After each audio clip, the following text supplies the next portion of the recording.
जय हिंद। स्वागत है आप सबका हमारे चैनल पर। आज बेसिक फिजिक्स का लेक्चर नंबर 2 लेकर आया हूं, जिसके अंतर्गत आज हम लोग पढ़ेंगे भौतिक राशियां। ठीक है, लेक्चर नंबर 1 में हमने फिजिक्स के बारे में बताया, फिजिक्स क्या है और फिजिक्स के टाइप कितने होते हैं और फिजिक्स के अंतर्गत हम लोग क्या क्या पढ़ाई करेंगे। अगर आपने लेक्चर नंबर 1 नहीं देखा तो सबसे पहले आप लेक्चर नंबर 1 देखिए, उसके बाद लेक्चर नंबर 2 देखिएगा। तो लेक्चर नंबर 2 में आज मैं आपको बताने वाला हूँ भौतिक राशियां। भौतिक राशियां एक्चुअली क्या होता है? भौतिक राशियां का मतलब होता है क्या है? भौतिक राशियां का मतलब होता है कि वे राशियां जिनको हम क्या कर सकते हैं, माप सकते हैं। जैसे लंबाई हो गया, समय हो गया, द्रव्यमान हो गया, ये सारा चीज को हम माप सकते हैं। जैसे लंबाई मापा जा सकता है, लंबाई हो गया, है ना। द्रव्यमान हो गया, समय, ठीक है, समय को नाप सकते हैं सेकेंड में, द्रव्यमान को केजी में, लंबाई को लेंथ, लंबाई को मीटर में मापा जाता है, द्रव्यमान को केजी में, ठीक है, समय को क्या सेकेंड में नापते हैं, है ना। तो कहने का मतलब ये हुआ कि वे राशियां जिनको यथार्थ पूर्वक मापा जा सकता है, वे राशि, है ना। जैसे लंबाई है ना, तो लंबाई को माप सकते हैं, द्रव्यमान को माप सकते हैं, समय को माप सकते हैं, है ना। इसीलिए लिखा है कि यथार्थ पूर्वक सही से मापा जा सकता है, उसे ही हम लोग क्या कहते हैं, भौतिक राशि कहते हैं, जिसे इंग्लिश में फिजिकल क्वांटिटी कहते हैं। या किसी द्रव्य की सही मात्रात्मक स्थिति की, कोई भी द्रव्य है जिसका मात्रात्मक स्थिति पता हो, है ना, को दर्शाने के लिए भौतिकी के जिन पदों का उपयोग किया जाता है ना, उन्हें भौतिक राशियां कहते हैं। फिर से समझिए, वे राशियां जिनको यथार्थ पूर्वक मापा जा सकता है, वे हर एक राशियां जिसको हम माप सकते हैं, जिसको हम नाप सकते हैं, उसे हम लोग क्या कहते हैं, भौतिक राशियां कहते हैं। या किसी द्रव्य की सही मात्रात्मक स्थिति, वो कितने मात्रा में है ना, को दर्शाने के लिए भौतिक फिजिक्स का जिन पदों का उपयोग किया जाता है, उन्हें ही भौतिक राशि कहते हैं। ठीक है, उम्मीद करते हैं आपको समझ में आ रहा होगा। तो देखिए, भौतिक राशियां के प्रकार, एक मूल राशियां होता है और एक व्युत्पन्न राशि, फंडामेंटल क्वांटिटी, और एक डेराइव्ड क्वांटिटी होता है। तो सबसे पहले समझते हैं कि मूल राशि क्या होता है और डेराइव्ड क्वांटिटी क्या होता है। आगे आपको समझ में आ जाएगा, बहुत अच्छा समझ में आएगा कि भौतिक राशि एक्चुअली है क्या। ठीक है, तो चलिए आगे देख लेते हैं। देखिए यहाँ पे मूल राशियां, ठीक है, भौतिक राशि दो प्रकार का होता है। तो पहला क्या होता है, मूल राशियां, जिसे हम लोग फंडामेंटल क्वांटिटी कहते हैं। देखिए, वे राशियां जिनको व्यक्त करने के लिए अन्य भौतिक राशियों की आवश्यकता नहीं होती है, ठीक है, वे भौतिक राशियां जिसको किसी भी अन्य भौतिक राशियों की जरूरत नहीं है दर्शाने के लिए, वो अपने आप में खुद ही है ना, उन्हें हम लोग मूल राशि कहते हैं। जैसे देखिए, लंबाई को मापने के लिए किसी भी और राशि की जरूरत नहीं है। और लंबाई को किस चीज में मेजर करते हैं, तो मीटर में। ये राशि क्या हुआ, भौतिक राशि। द्रव्यमान को किस चीज में मेजर करते हैं, केजी में। ये भी आपका क्या हो गया, भौतिक राशि। समय भौतिक राशि हो गया, ताप हो गया, विद्युत धारा जिसको हम लोग एम्पियर में मापते हैं, ज्योति तीव्रता जिसे हम लोग कैंडेला में नापते हैं, पदार्थ की मात्रा जिसे हम लोग मोल में मापते हैं। ठीक है, तो लंबाई, द्रव्यमान, समय, ताप, विद्युत धारा, ज्योति तीव्रता और पदार्थ की मात्रा, ये सारे जितनी भी राशियां हैं फिजिक्स की, है ना, यानी कि भौतिक की राशि, ये जितनी भी है इन्हें हम लोग मूल राशि कहते हैं। ये मूल है, इन्हें आपको याद करना पड़ेगा ताकि आपको आगे समझने में आसानी हो सके। ठीक है, तो याद रखिए, मूल राशि कितने होते हैं, तो 7 होते हैं। मूल राशियां सिर्फ 7 होते हैं, लंबाई, द्रव्यमान, समय, ताप, विद्युत धारा, ज्योति तीव्रता और पदार्थ की मात्रा। ठीक है, पदार्थ की मात्रा याद रखिएगा। आगे देखते हैं, एक मूल राशि तो एक डिराइव्ड राशि है ना, यानी कि व्युत्पन्न राशि। व्युत्पन्न राशि किसे कहते हैं, तो वे भौतिक राशियां जो एक या एक से अधिक मूल राशियों पर निर्भर है। याद रखिएगा, ये जो डिराइव्ड है ना, व्युत्पन्न राशि जो है, वो मूल राशि से ही मिलकर बना है, बिना मूल राशि के सहारे इन्हें नहीं बनाया जा सकता है। जैसे वेग को हम वेलोसिटी कहते हैं। तो देखिए, इसमें क्या क्या लिया है, तो मीटर लिया है, प्लस क्या चीज को लिया है, सेकेंड, यानी कि समय को लिया है। ठीक है, यानी कि लंबाई भी है और समय भी है, तो दो राशियों के मेल से बनता है वेग। तो वेग को डिफाइन करने के लिए हमें मीटर भी चाहिए और सेकेंड भी चाहिए। समझ में आ गया आपको।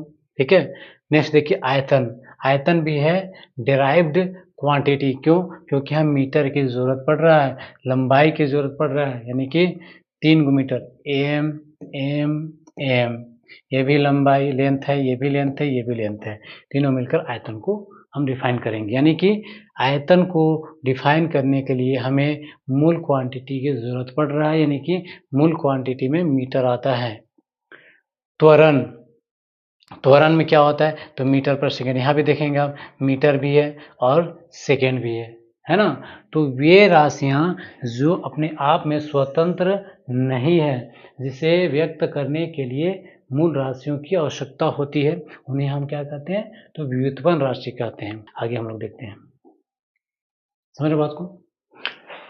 और अगर राशि की बात करें ना, और हम भौतिक राशि की बात करें तो आप ध्यान देंगे, दिशा और परिमाण के अनुसार भी राशि होता है। दिशा और परिमाण के अनुसार, दिशा के मतलब किस डायरेक्शन में उसका दिशा है, और परिमाण मतलब कितना, ठीक है, उसकी क्वांटिटी, ठीक है। तो दिशा और परिमाण के अनुसार भौतिक राशियां भी दो प्रकार के होते हैं, ठीक है। देखिए, दिशा और परिमाण के अनुसार भौतिक राशियां दो प्रकार के होते हैं, ठीक है। दिशा और परिमाण के अनुसार भौतिक राशियां दो प्रकार के, कौन कौन से? एक सदिश राशियां, जिसे हम लोग वेक्टर क्वांटिटी कहते हैं, और एक अदिश राशियां, जिसे हम क्या कहते हैं? स्केलर क्वांटिटी, ठीक है। ये बहुत इंपॉर्टेंट है, इसको भी आप ध्यान देंगे, ठीक है। तो दिशा और परिमाण के अनुसार भौतिक राशियां कितने प्रकार के होते हैं? दो प्रकार के। पहला कौन सा है? सदिश राशि। दूसरा क्या है? अदिश राशि। इसको याद करने का तरीका है सदिश, सह मतलब होना, सहपाठी, सहपाठी जो साथ होता है उसे सह कहते हैं। तो सदिश के मतलब ही होना, क्या होना? दिशा का होना। देखिए, कोई भी राशि अगर है तो उसका कुछ ना कुछ तो परिमाण होगा ना, बिना परिमाण का कोई भी राशि हो ही नहीं सकता है, बस इतना याद रखिए। बिना परिमाण के अगर कोई चीज़ है तो कितना है, होना तो चाहिए ना, किस दिशा में वो मायने नहीं रखता है, लेकिन ये तो जरूर है कि वो जो राशि है, यानी कि सदिश का मतलब होता है होना। क्या होना? तो याद रखिएगा, इस तरह से तीर का होना। तीर का मतलब क्या होता है? तो दिशा होता है, याद रखिएगा।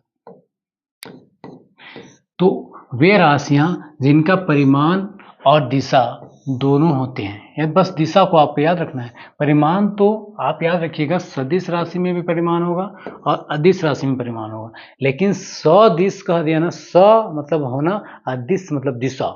दिशा का जिस राशि में होना अगर आपको पता चले वो सदिश राशि है, जिसमें ये लगता है कि इसमें दिशा नहीं है, तो क्या है? अदिश राशि है। देखिए, वे राशियां जिनका परिमाण और दिशा दोनों होते हैं, उन्हें उन राशियों को हम क्या कहते हैं? सदिश राशि। जैसे वेग, विस्थापन, त्वरण। ये वेग क्या होता है? वेग मतलब वेलोसिटी। जैसे ये पेन जो है ना, वो गिर रहा है नीचे की तरफ, इस तरह से, ठीक है। तो जब पेन नीचे की तरफ गिर रहा है तो इसका दिशा पता है, ये पेन का दिशा एक ही तरफ है, नीचे की ओर जा रहा है, तो ये वेलोसिटी है। वेलोसिटी मतलब स्पीड ही होता है, स्पीड और वेलोसिटी। देखिए, एक चाल होता है जिसे हम लोग स्पीड कहते हैं, है ना, हम क्या कहते हैं इसको? स्पीड। और वेग मतलब होता है वेलोसिटी।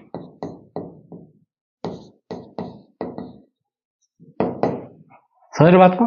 तो अगर हम चाल की बात करें, स्पीड, तो स्पीड अगर मैं इस तरह से इसको घुमा रहा हूं तो जिधर पर उधर जा रहा है, कभी पूरब की तरफ, कभी नीचे की तरफ, कभी ऊपर की तरफ, है ना। तो इसका एक दिशा नहीं पता, हम इसका दिशा तो है लेकिन फिक्स दिशा नहीं पता, निश्चित नहीं है। तो जिन राशियों का दिशा नहीं पता होता है, लेकिन हमको तो ये पेन जब नीचे जाएगा ना, ठीक है, हमको पता है कि पेन कितना दूर गया, परिमाण तो पता है, लेकिन किस दिशा में गया ये भी हमको पता है, तो उसे हम लोग वेग कहते हैं। वेग मतलब ही होता है जिस राशि का चाल तो है, स्पीड तो है, लेकिन उसका दिशा भी पता हो, उसे ही तो वेग कहते हैं। यानी कि सदिश राशि की बात करें तो वे राशियां जिनका दिशा भी पता हो और परिमाण भी पता हो, दोनों निश्चित हो।